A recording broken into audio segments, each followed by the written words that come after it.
Welcome back to CI Living on WCIA3. Do you own a valuable piece of jewelry? How would you know what it's worth? Here to share his knowledge on appraisals, Terry Davis, our jewelry guru with Towne Square Jewelers. Terry, always nice to have you. Good to be back, Matt. Wonderful. Let's talk a little bit about appraisal. What is it?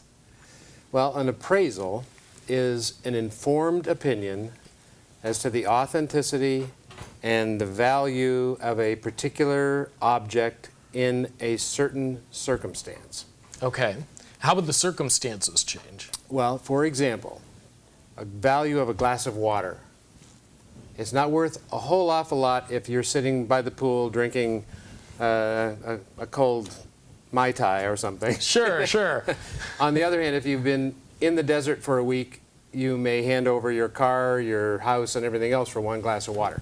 Circumstances affect value. Okay. So in other words, if you're owning a piece of property and you want to take out a loan at the bank wants to know what can they get out of that piece of property as collateral value. So you want a collateral value appraisal. If you have property that you want to put up for sale secondhand, you inherited some jewelry and you don't want it, so you want to sell it. Mm-hmm. That would be more of a fair market value.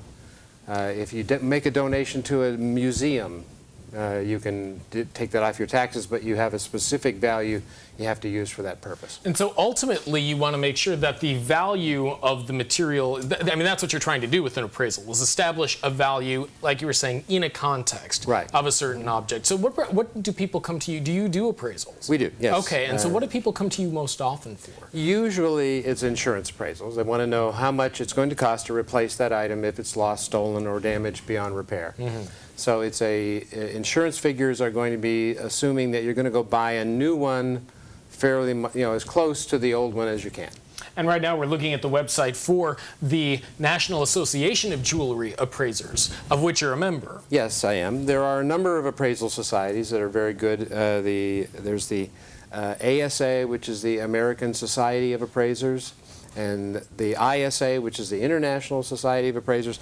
They're a little more broad-based. They do a lot of different types of, real estate, businesses, that kind of thing. The NAJA focuses pretty much specifically on just jewelry. And this is important too, is that you can do a Google search for those kinds of sites at the national level too. Right. But your local jeweler can help you specifically with these kinds of things, but not just any jeweler, right? You have to have a certain kind of training for that. There is a difference between a jeweler and an appraiser, and it's an important distinction. The appraiser is trained in the science of valuation and putting a value on something, again, in that specific circumstance to be used for a specific purpose. All right. Jewelers know how to make jewelry, sell jewelry, they know how to identify jewelry. Not necessarily everybody knows how to put a value on it. Sure. So what am I looking for in someone that's a good appraiser? Well, what we recommend you go to somebody who is trained in valuation science, which would be somebody who has taken courses like a member of the National Association of Jewelry Appraisers or the ISA or the ASA, because these are people who have gone beyond just knowing about jewelry to knowing about how to put values on things and make it the right value. Okay. And again, what's kind of cool is that you do this. Have you come across anything that's really exciting or different, or something that you're like, you need to send this even higher because this could be potentially really valuable? Yes, occasionally we do run into that. You'll get items like people will bring in an old antique piece of jewelry that might have a genuine piece of real jade in it. Now, jade is one of those things that can be either very common or it can be very expensive. So if you've got a genuine piece of jadeite jade, it can be very valuable. That's the kind of thing that has to go up the ladder to somebody who really knows how to identify that particular item. Yeah. Or natural alexandrite, for example, can be very valuable. So you have to have somebody who not only knows gemology, how to identify the item, but then you have to find somebody who can indeed research the market and put a value on it. When in doubt, bring it to you. It sounds like, because you have the training and you've looked at gems for, what, 30 years now? Oh, yeah, quite a while. Yeah, which is great. So, all right, and you guys have a website?